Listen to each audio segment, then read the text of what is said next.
አመሰግናለሁ። ከአማራ ፋኖ ህዝባዊ ድርጅት የተሰጠ ወቅታዊ መግለጫ።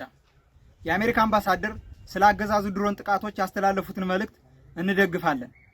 ግንቦት 16 2017 ዓ.ም የአማራ ፋኖ ህዝባዊ ድርጅት በኢትዮጵያ የአሜሪካ ኤምባሲ አምባሳደር ኤርቨን ማሲንጋ በኩል ግንቦት 15 2017 ዓ.ም ዕለት ያስተላለፉትን ጥሪ በአንክሮ ተመልክቶታል። በቅድሚያ 47ኛው የአሜሪካ ፕሬዝዳንት ዶናልድ ትራምፕ አስተዳደር በመላው ዓለም ያሉ ግጭቶችን በሰላም ለመፍታት እያደረገ ያለውን ጥረት እንደምናደንቅና ለዚህም ስኬትን እንደምንመኝ መግለጽ እንወዳለን። በአምባሳደር ማሲንጋ መልእክት ላይ እንደተመለከትነው ፋኖ ተጨባጭና ሰላማዊ የሆነ አማራጭ ይዞ ይምጣ የሚል ጥሪ ቀርቧል። ይህ ጥሪ ግን የሚታገልለትን ዓላማ በማኒፌስቶ ደረጃ ግልጽ ያደረገውንና ከአሜሪካ፣ ከአውሮፓ ህብረት፣ ከአፍሪካ ህብረትና ኢጋድ ወኪሎች ጋር በአካል ተገናኝቶ ዝርዝር አማራጮችን በጽሁፍ ያቀረበውን አማራ ፋኖ ህዝባዊ ድርጅት የማይመለከት ነው ብለን ወስደነዋል።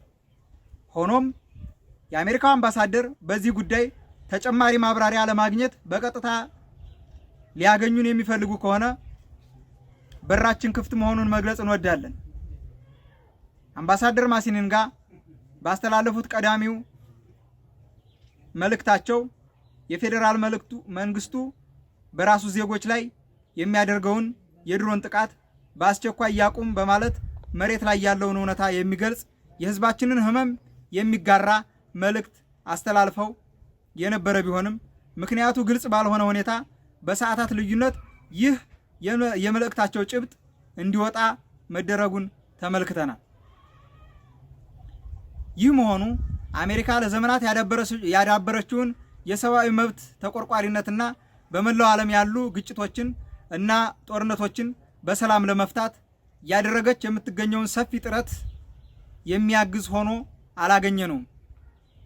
እንዲያውም በተቃራኒው አገዛዙ በግትር የጦረኝነትና የጨፍጫፊነት ፖሊሲው እንዲጸና ራሳቸውን ከመንግስታዊ የጅምላ ጭፍጨፋ እየተከላከሉ የሚገኙትን ተፋላሚዎቹን ደግሞ ተጠራጣሪ እንዲያደርጋቸው ስጋት አለን።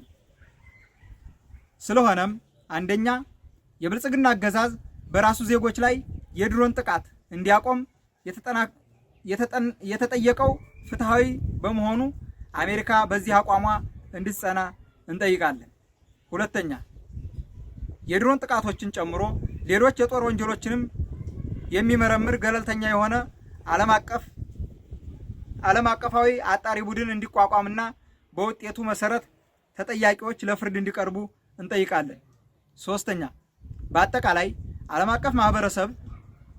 አቀፉ ማህበረሰብ በኢትዮጵያ ውስጥ እየተካሄደ ያለውን ሁለንተናዊ ትግል በተለይም ይዘቱ ልዩ የሆነውን የአማራ ህዝብን የጸረ ጄኖሳይድ የህልውና ትግል በአግባቡ እንዲረዳውና ጥርት ያለ አቋም እንዲይዝ ጥሪ እናቀርባለን።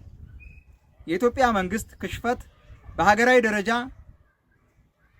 ከመወሰን አልፎ ወደ ጂኦፖለቲካዊ ምስቅልቅል እያደገ ያለውን በአጠቃላይ ብሔር ተኮር በተለይም ደግሞ አማራ ጠል በሆነው የብልጽግና ፓርቲ የአጥፍቶ መጥፋት ፖለቲካ እንደሆነ ከዓለም አቀፍ ማህበረሰብ የተሰወረ ባለመሆኑ በዚህ ልክ መፍትሄ እንዲመጣ የሁሉም ባለድርሻ አካላት መናበብና ተቀናጅቶ መስራት ግድ ይላል።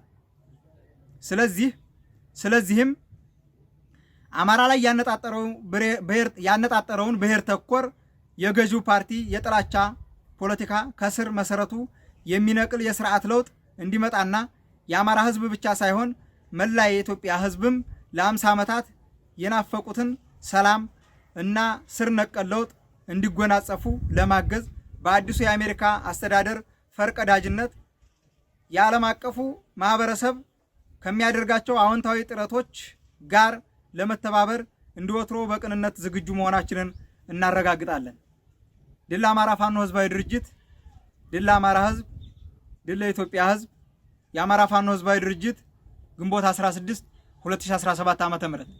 አመሰግናለሁ።